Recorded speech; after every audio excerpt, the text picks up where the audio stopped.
Okay dear students, एक question exam में आता है और काफ़ी इम्पोर्टेंट है। Write down the character sketch of Johnsy in the last leaf. Okay, Johns का कैरेक्टर आता है, ये कितनी बार शॉर्ट में भी आ जाता है। तो शॉर्ट में अपने ब्रीफली लिखना है जॉन्सी का कैरेक्टर। अगर आप चाहें तो हेडिंग्स भी लिख सकते हैं, जैसे कि आपकी फर्स्ट हेडिंग हो सकती है as a young artist. Okay, तो इस तरीके से और आप चाहें तो पैराग्राफ चेंज कर लिख सकते हैं। तो ब्रीफ में देख लेते हैं कि अगर जॉन्सी का कैरेक्टर आता है तो आपने किस तरीके से लिखना है।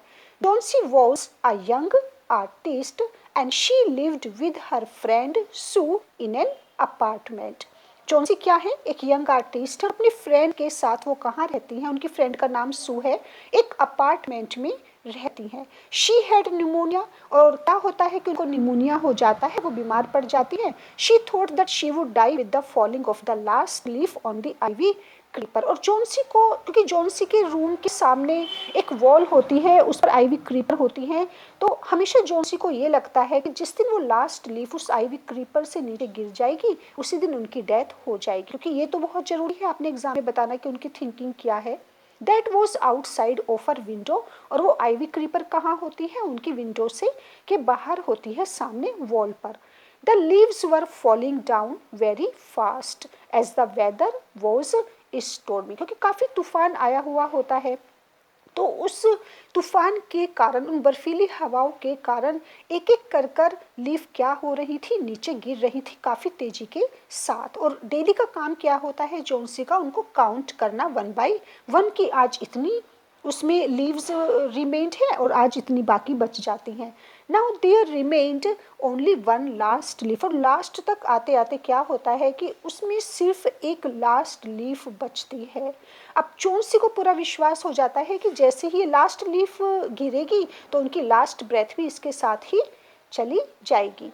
Johnsy thought that the last leaf will also fall in the night and she would die, but she saw the leaf next morning. लेकिन जब जॉन्सी जागती हैं नेक्स्ट मॉर्निंग में और उसी आइवी क्रीपर पर वो लास्ट लीफ देखती हैं and got optimist to live, तो उनके अंदर एक इच्छा आ जाती है और वो पूरी तरह से होपफुल हो जाती हैं कि अब वो सरवाइव कर सकती हैं, क्योंकि लास्ट लीफ वहाँ पर है। तो गॉड चाहते हैं कि वो जिंदा रहें। She was not aware of that it was the masterpiece of Behrman, लेकिन उनको बिल्कुल भी आइडिया नहीं होता कि ये सब किसके कारण हुआ है?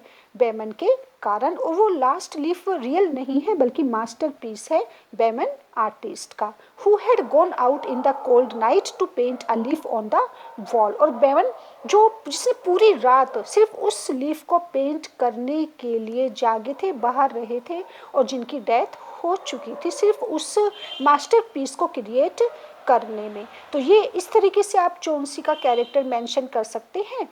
अब उसके बाद देखिए एक कैरेक्टर ये भी काफ़ी अच्छा है, सू का भी कैरेक्टर आ जाता है शॉर्ट में या वेरी शॉर्ट में, कि पॉइंट्स लिखिए कुछ या कैरेक्टर बताइए सू का किस तरीके का है।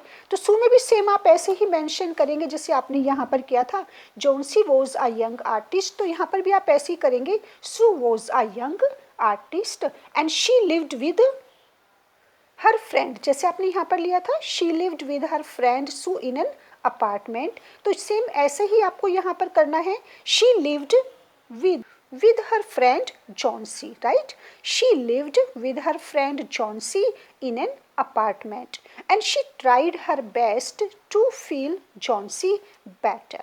अब यहाँ पर आपने क्योंकि जॉन्सी के बारे में बताया कि वो बीमार पड़ जाती हैं, और देखिए सू का बिल्कुल अपोजिट कैरेक्टर है, क्योंकि सू क्या करती है अपनी तरफ से पूरी कोशिश करती हैं जॉन्सी को बेटर फील करवाने की, उनके लिए काफ़ी वरीड रहती है और उनकी पूरी तरह से केयर करती हैं। व्हेन शी फॉल्स इल, जब जॉन्सी बीमार पड़ जाती हैं, she helped Johnsy to get over her illness, तो वो पूरी कोशिश करती हैं जॉन्सी किसी तरह से ठीक हो जाए। When she comes to know the pessimistic thinking of Johnsy, she asks Behrman to solve it, और जब सू को पता चलता है किसके बारे में? अपनी फ्रेंड जॉन्सी की नेगेटिव थिंकिंग के बारे में, तो वो पूरी कोशिश करती हैं कि बेमन उसको किसी तरीके से प्रॉब्लम को सॉल्व करे। She gets success to save the life of her friend, और वही होता है क्योंकि बेमन एज एन आर्टिस्ट वो बहुत अच्छी पेंटिंग बनाते हैं उस लास्ट लीफ की, जिसके कारण क्या होता है कि सू की फ्रेंड जॉन्सी की लाइफ बच जाती है, उनकी नेगेटिव थिंकिंग पॉजिटिव में कन्वर्ट हो जाती है। No doubt she had been a true friend. तो सू कैसी है, एक बहुत अच्छी फ्रेंड है जो अपने अपने जौन सी फ्रेंड के लिए पूरी तरह से वरीड है, केयरिंग है और उनके लिए हमेशा सोचती हैं। अब कितनी बार क्या होता है कि कंट्रास्ट आ जाता है, what is the difference or make a difference between the character of Johnsy and Sue. तो अगर कंट्रास्ट आता है तो उसमें आपने क्या करना है, लॉन्ग क्वेश्चन में कितनी बार आ जाता है कि दोनों में क्या डिफरेंस है, उनके कैरेक्टर में क्या डिफरेंस है, दोनों किस तरह से एक दूसरे से डिफरेंट हैं। तो उसमें आपने क्या करना है, पहले आपने जॉन्सी का कैरेक्टर भी लिखना है, आपने सू का कैरेक्टर भी बताना है, उसके बाद फिर आपने दोनों की कंपैरिजन करनी है। और उसमें आप देखिए कुछ पॉइंट्स ले सकते हैं यहाँ पर, contrast between John C. and Sue, okay? और what is the difference between the character of John C. and Sue? तो यहाँ पर कुछ पॉइंट्स दिए गए हैं, आप चाहे तो उसे हेडिंग्स में भी ले सकते हैं या दोनों में देखिए क्या उन दोनों में डिफरेंस है। जॉन सी काफ़ी ज़्यादा वीक हार्टेड है, होपलेस, उनका नेचर जो है वो होपलेस वाला है, फेथलेस है, पेसिमिस्ट है, बहुत ज़्यादा ओवर थिंकिंग करती हैं, थॉटफुल हैं और एक तरीके से कह सकते हैं कि प्रॉब्लम क्रिएटर है, राइट? क्योंकि और जबकि आप देखिए कि ऑन द कॉन्ट्रेरी सू का कैरेक्टर क्या है, जॉन्सी वीक हार्टेड है लेकिन सू काफ़ी स्ट्रॉन्ग हार्टेड है, वो पूरी तरह से प्रैक्टिकल होकर बात करती हैं और वो प्रॉब्लम का वो क्या है, प्रॉब्लम सोल्वर है, प्रॉब्लम का क्या सॉल्यूशन हो सकता है, वो रेशनल है काफ़ी, वो सोचती हैं और जॉन्सी की तरह वो ओवर थिंकिंग नहीं करती, होपलेस नहीं होती हैं, काफ़ी होपफुल हैं, ऑप्टिमिस्ट हैं, प्रैक्टिकल है, केयरिंग है, काइंड हार्टेड है और प्रॉब्लम सोल्वर है। तो दोनों में काफ़ी ज़्यादा डिफरेंस है। तो अगर इस तरह का क्वेश्चन आता है तो आप ऐसे भी मेंशन कर सकते हैं, ये हमारा जॉन्सी का कैरेक्टर लिखेंगे आप, फिर सू का लिखेंगे और उसके बाद फिर आपने दोनों में डिफरेंस जो भी लैंग्वेज आती है क्वेश्चन की आपने डिफ्रेंशिएट करना है या आपने कंट्रास्ट बताना है कि दोनों एक दूसरे से कैसे अलग हैं।